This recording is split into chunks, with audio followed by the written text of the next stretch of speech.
Mari kita berdoa sebelum kita membaca firman Tuhan ini. Doa yang kita sampaikan kepada Tuhan kita nyanyikan dalam nyanyian rohani 126 ayat 2 dan ayat yang keempat. Mari kita berdoa. Atas firman-Nya berubah isi bumi yang fana, tapi Tuhanmu sendiri tiada perubahannya.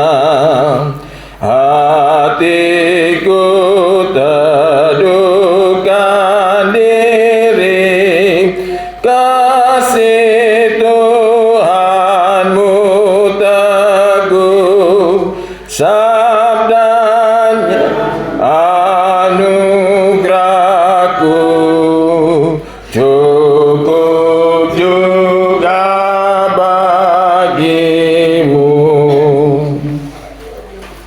Demikianlah sabda firman Tuhan. Habakuk pasal 3 ayat 1 sampai 19. Doa Nabi Habakuk. Doa Nabi Habakuk menurut nada ratapan. Tuhan, telah kudengar kabar tentang Engkau dan pekerjaanmu. Ya Tuhan, kutakuti. Hidupkanlah itu dalam lintasan tahun. Nyatakanlah itu dalam lintasan tahun. Dalam murka, ingatlah akan kasih sayang. Allah datang dari negeri teman, dan yang maha kudus dari pegunungan Paran. Keagungannya menutupi segenap langit, dan bumi pun penuh dengan pujian kepadanya. Ada kilauan seperti cahaya, sinar cahaya dari sisinya, dan disitulah terselubung kekuatannya. Mendahuluinya berjalan penyakit sampar, dan demam mengikuti jejaknya. Ia berdiri, maka bumi dibuatnya bergoyang. Ia melihat berkeliling, maka bangsa-bangsa dibuatnya melompat terkejut. Hancur gunung-gunung yang ada sejak purba, merendah bukit-bukit yang berabad-abad. Itulah perjalanannya berabad-abad. Aku melihat kemah-kemah orang Kusyan tertekan. Kain-kain tenda tanah Midian menggetar. Terhadap sungai-sungaikah ya Tuhan? Terhadap sungai-sungaikah murkamu bangkit?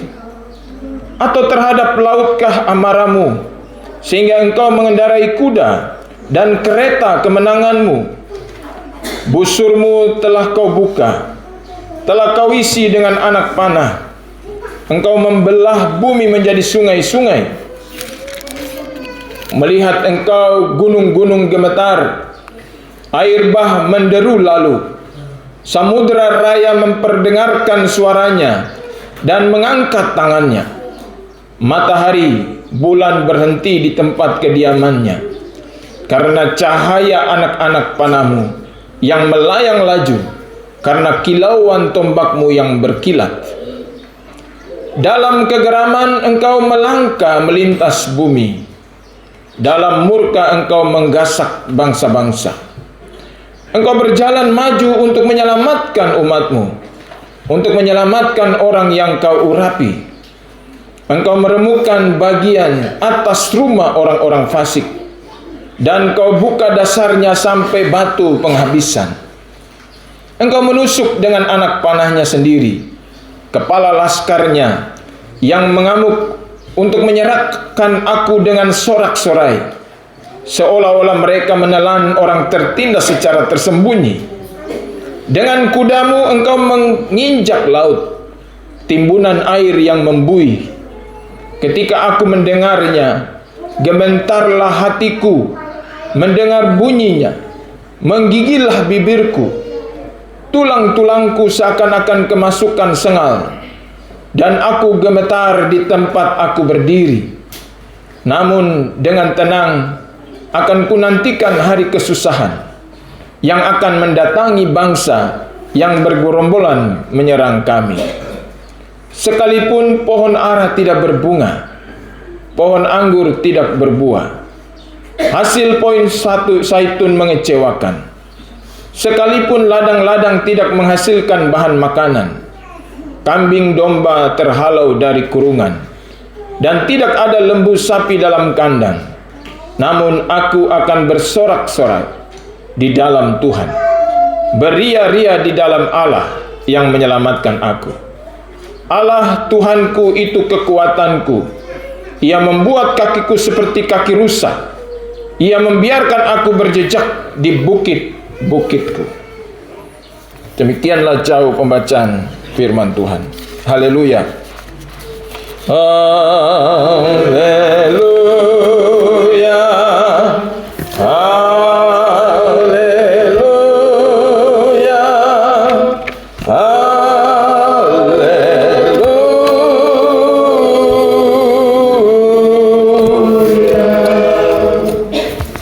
Shalom. Bapak Ibu jemaat yang Tuhan Yesus Kristus kasihi, pada hari Minggu tanggal 15 Oktober 2023 ini, secara khusus bagi kita di Klasis Kerom, ini menjadi satu hari yang penting. Ya, pentingnya itu juga bisa menjadi suatu sejarah bagi kita, bahwa pada kesempatan ini menjelang 1 tahun, pada tanggal 16 Oktober besok, itu kami di Kerom 1 tahun perjalanan BPK periode 2022-2027. Pada tanggal 16 Oktober 2022, tepat di hari Minggu, di Eklesia Dukwia Arso 8, kami rombongan 9 orang BPK yang baru terpilih itu dilantik. Dan pada hari ini, kurang 1 hari setelah Pendeta Francis Putui juga dimutasikan dari Kerom ke Muara Tami, maka kami juga Sinode GKI di Tanah Papua akan juga melantik pengganti antar waktu Penatua Arius Rehui. Itulah sejarah bagi kita hari ini. Dalam kenangan sejarah ini, marilah kita bersama-sama merenungkan bagian firman Tuhan ini. Habakuk pasal 3 ayat 1 sampai 19.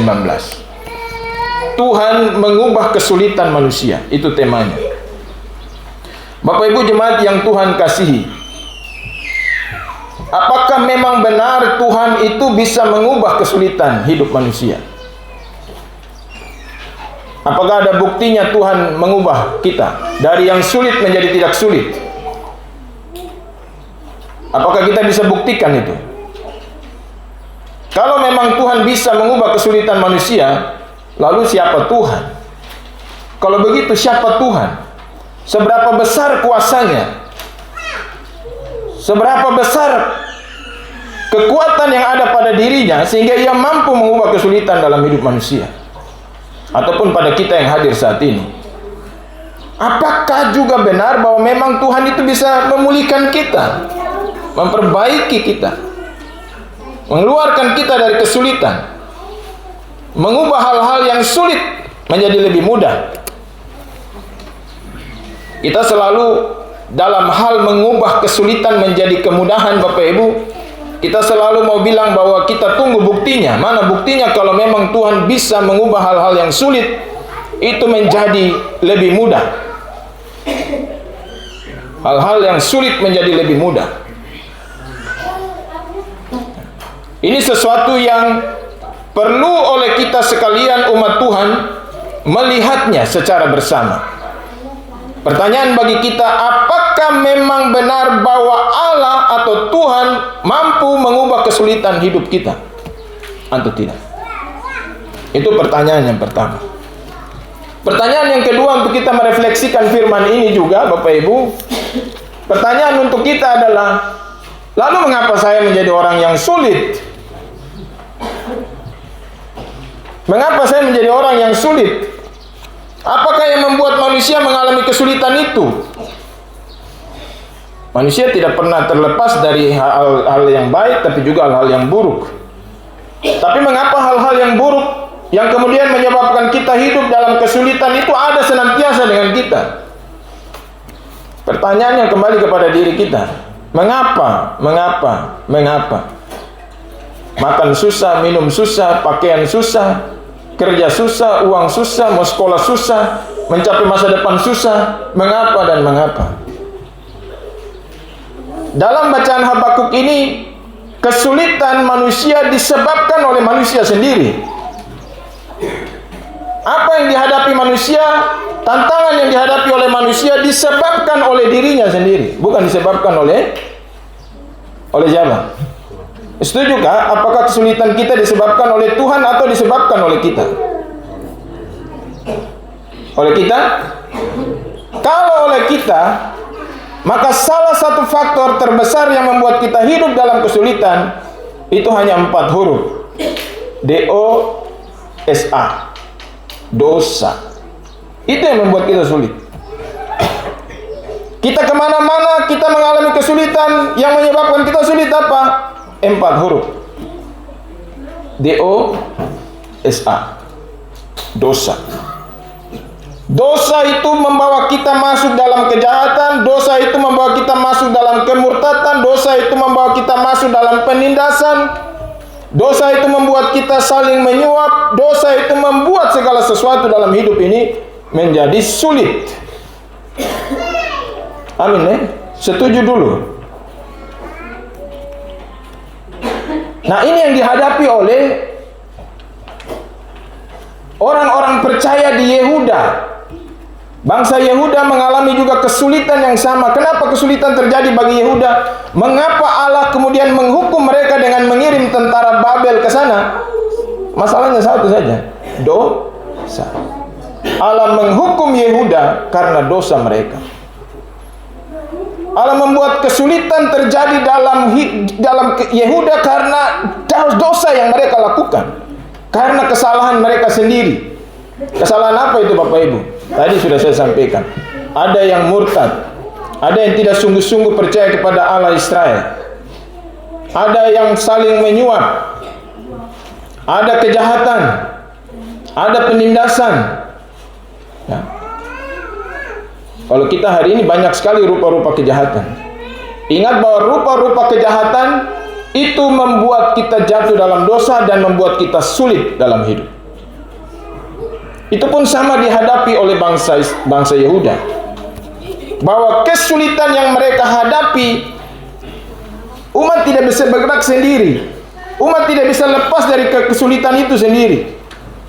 Harus ada seseorang yang mengingatkan mereka tentang kesulitan itu. Harus ada orang yang dipilih Allah untuk mengingatkan kesalahan itu. Kita berdosa kan kita sendiri. Kalau kita hari ini kita mau diingatkan oleh orang lain, kita bilang, ih saya susah nanti tuh, kenapa kau ikut campur? Dosa-dosa saya yang tanggung, tahu hukumannya toh? Jadi tidak usah tegur saya.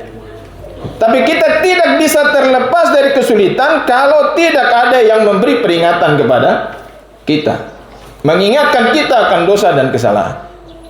Justru itu Habakuk ini dia hadir di tengah-tengah bangsa Yehuda untuk mengingatkan kepada mereka tentang bagaimana kesulitan itu dapat terlepas.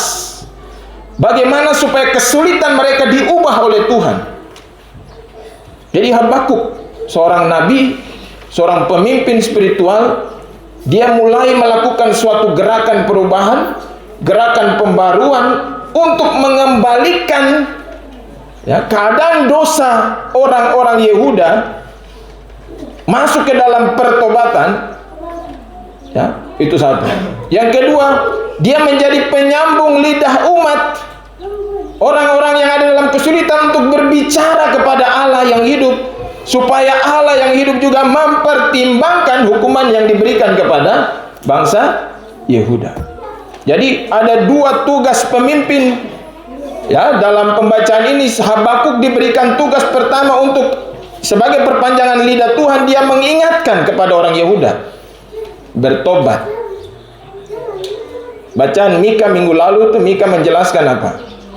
Dia mengingatkan tentang kisah-kisah masa lalu, tentang janji-janji kepada nenek moyang.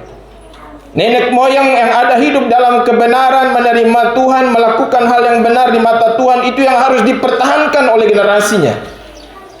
Tidak boleh meninggalkan hal-hal yang baik dalam pertumbuhan iman itu. Karena ketika mereka meninggalkan kebaikan, kesulitan yang akan datang, hukuman yang akan diberikan. Sehingga bangsa Israel ataupun bangsa Yehuda secara berturut-turut terus dihukum oleh Allah dengan datangkan bangsa-bangsa lain yang besar untuk menindas, berperang melawan mereka. Hari ini di Israel ada perang. Di televisi itu ada perang antara Israel dan Palestina. Dong masih berperang sampai hari ini. Tapi dosa pasti membawa kesulitan. Kejahatan pasti membawa kesulitan. Ketidaktaatan pasti membawa kesulitan. Bapak Ibu jemaat yang Tuhan Yesus Kristus kasihi, Habakuk pasal 3 ayat 1-19 mau mengajarkan kepada kita beberapa hal. Yang pertama, selalu akibat dari kejahatan itu ada hukuman. Hari ini pun kita harus ingat bahwa setiap perbuatan jahat pasti akan dihukum oleh Allah. Setiap perbuatan jahat kepada orang lain pasti polisi tangkap. Pasti ada hukuman. Tidak ada satu orang pun yang terbebas dari hukuman ketika dia melakukan hal yang jahat. Itu yang pertama. Yang kedua, walaupun kita ada dalam suasana kehidupan yang sulit, suasana di mana kita merasa bahwa Allah sedang menghukum kita, tapi kita masih memiliki kesempatan, kita masih memiliki peluang untuk keluar dari seluruh masalah. Bagaimana caranya kita keluar dari seluruh masalah? Yang pertama, kita harus menentukan bahwa di antara kita ada yang Tuhan pakai untuk berdoa bagi kita, untuk menjadi penyambung lidah bagi kita kepada Allah, untuk berdoa untuk kita dapat terlepas dari segala hukuman yang telah kita terima.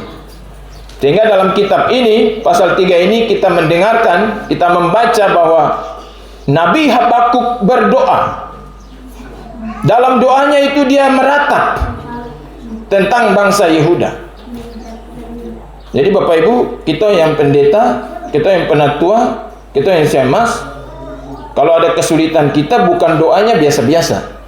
Tapi di sini ditulis doanya itu sambil meratap, sedih. Bukan berdoa biasa-biasa saja. Ada doa yang berbeda. Mengapa doa itu harus meratap? Karena kesulitan itu besar dan menyusahkan. Karena tekanan bangsa Babel terhadap Yehuda itu sangat tidak baik.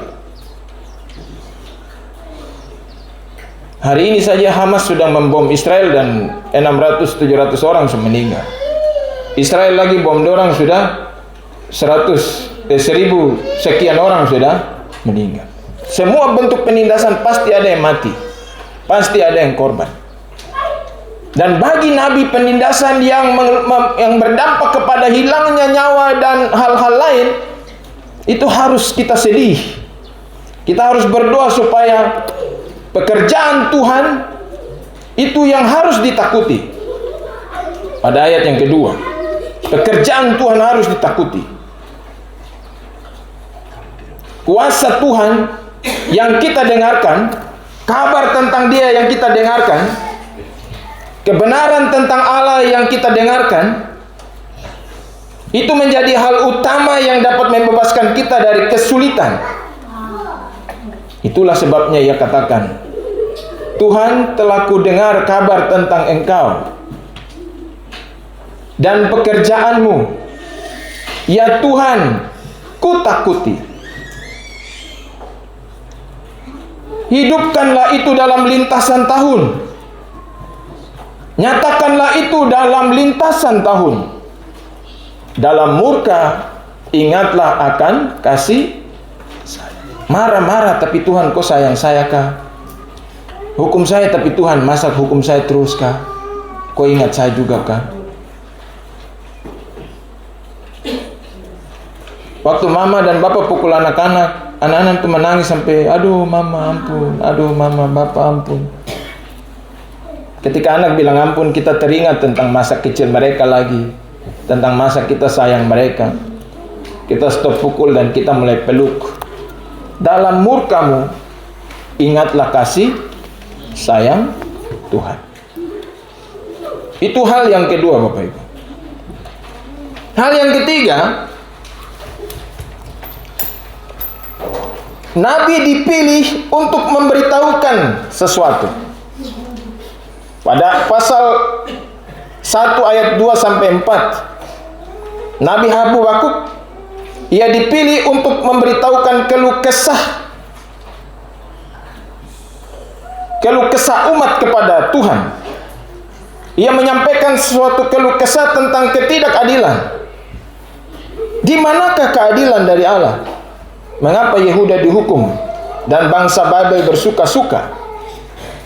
Itu tugas Nabi memberitahukan, menanyakan itu kepada Tuhan. Babel itu kuat. Babel ini sekarang bangsa Irak. Bangsa Irak, negara Irak itu yang sekarang Babel. Babel itu kuat. Dan dia mengandalkan kekuatannya. Masakan bangsa-bangsa yang mengandalkan kekuatannya itu bisa mengalahkan bangsa-bangsa yang mengandalkan Tuhan? Ini tugas Nabi mengingatkan ataupun bertanya tentang kenapa Allah sangat tidak adil buat bangsa Yehuda. Dia bertanya itu, mengapa Allah berdiam sendiri saja saat Yehuda tertindas? Saya lapar, kenapa Tuhan diam saja? Saya susah, mengapa Tuhan diam saja? Sama ketika Yehuda tertindas, mengapa Tuhan diam saja? Pasal 2 ayat yang ke-13. Jadi Nabi tugasnya mengadu berkeluh kesah kepada Tuhan. Seorang pendeta, seorang penatua, seorang syamah, seorang imam dalam rumah berkeluh kesah kepada Tuhan tentang situasi yang dialami oleh keluarga dan jemaat. Berkeluh kesah kepada Tuhan. Mari kita berkeluh kesah. Karena Tuhan kuat, kita tidak kuat. Jadi mari kita mengadu kepada Tuhan apa saja yang membuat kita sulit. Dan kita mencari jawab. Ketika kita bertanya, kita membela diri kita, kita memberitahukan kepada Allah tentang bagaimana keluh kesah itu, tentang bagaimana kita merasa tertindas. Tuhan kasih jawaban dari segala pengaduan yang kita buat. Dan itu luar biasa, Bapak Ibu.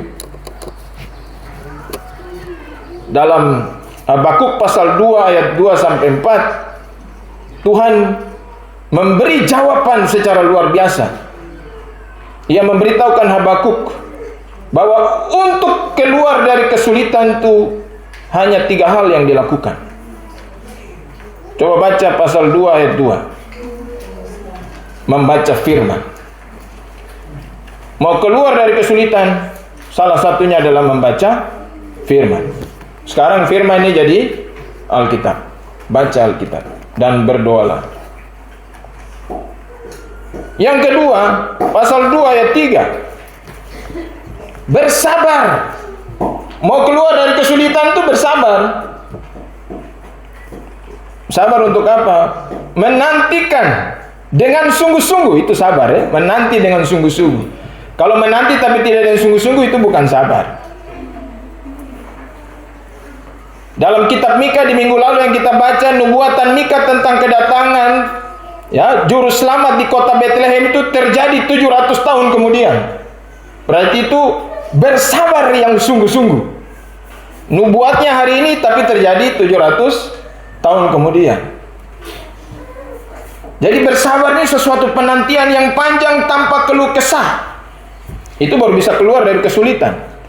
Kita tidak bisa keluar dari kesulitan, Yehuda tidak bisa keluar dari kesulitan. Kenapa? Kalau mereka tidak sabar, mau mengandalkan kekuatan sendiri dan melepaskan kekuatan Tuhan.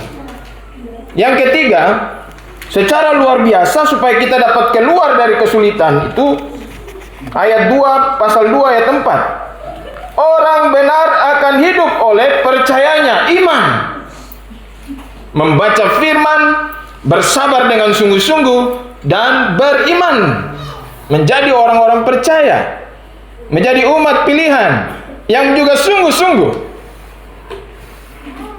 Berarti Habakuk memberitahukan atas keluh kesahnya, kemudian Tuhan menjawabnya bahwa kalau Yehuda mau keluar dari kesulitan, back to basic, kembali kepada firman Tuhan. Satu, supaya Yehuda dapat keluar dari segala kesulitan, mereka harus lebih sabar, dan kesabaran itu harus sungguh-sungguh.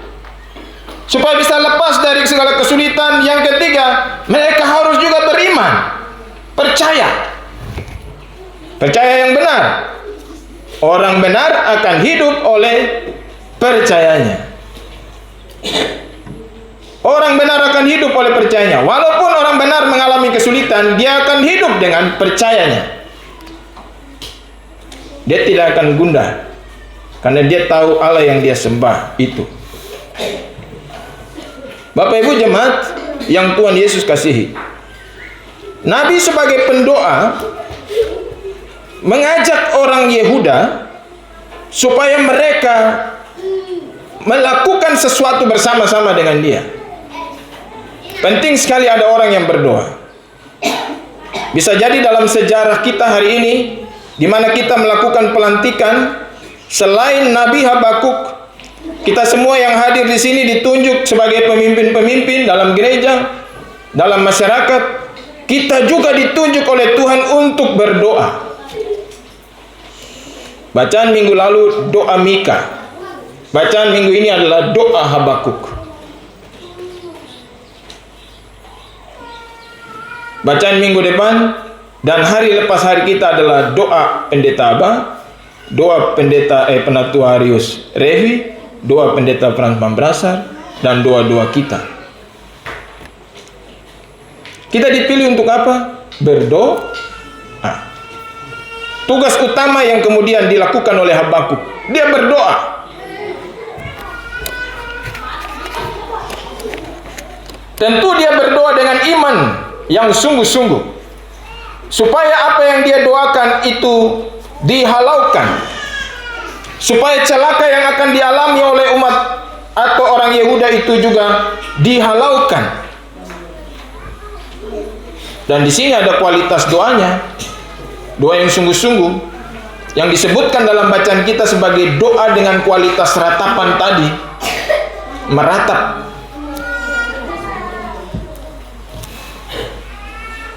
Allah yang Maha Kudus, Allah yang tergambar lewat ciptaannya, Allah yang tergambar lewat hukuman yang diberikan. Murka Tuhan adalah wujud dari kekuatan yang tak terbandingi. Dan seluruh bangsa-bangsa di dunia ini, Allah dapat mengubahnya. Ini doa-doa yang luar biasa Bapak Ibu. Bagaimana Habakuk membicarakan kekuasaan Allah yang tergambar lewat ciptaan. Gunung, ketika Allah berdiri, tiba-tiba goyang. Sekarang bilang gempa bumi. Allah berdiri berarti bumi goyang, gunung-gunung runtuh. Itu gempa bumi toh sekarang toh bilang. Lalu ayat 9 bilang, busurmu telah kau buka. Bentangan busur ini yang di langit biasa kita lihat sebagai apa tuh? Warna-warni itu. Busur, itu busur Allah itu. Kalau dia sudah pasang, dia tembakan, lalu dengarlah bunyi. Ada yang bilang guntur. Tapi tombak Allah itu adalah kilatan-kilatan cahaya, tubrukan antara awan dan awan itu yang keluar kilat. Itu voltasenya sangat tinggi dan kita bisa kering di situ. Kita bisa mengalami kematian. Kita tidak perlu sangsikan, karena perubahan ciptaan yang terjadi di sekitar kita itu ditentukan Allah. Hal-hal yang rumit itu dibuat oleh Allah. Masakan kesulitan-kesulitan dalam hidup kita ini tidak bisa dirubah oleh Allah. Itu sangat mustahil. Asalkan yang kita lakukan itu 3 hal tadi, sesuai dengan apa yang dimaknai oleh Habakuk sebagai pemberitahuan Allah kepadanya ketika ia berkeluh kesah tentang Yehuda. Bapak Ibu jemaat yang Tuhan Yesus kasihi, itu artinya kalau kita juga sebagai pemimpin-pemimpin, ketika hari ini dilantik Penatua Arius Revi, seorang dari suku Hofi pertama yang juga akan menjadi anggota BPK Klasis GKI Keron. Ketika Bapak juga dilantik pada hari ini, itu berarti ada tujuan dari Tuhan, ada maksud dari Tuhan. Apa maksudnya? Maksud yang pertama, Bapak berdoa untuk umat yang Bapak akan pimpin, wilayah yang akan Bapak pimpin. Doa-doa yang disampaikan oleh Bapak Penatu Arius adalah doa-doa yang penuh ratapan, supaya segala situasi yang ada di sekitar pelayanan kita di Arso Timur, Tuhan memberi jawab, Tuhan memberitahukan sesuatu.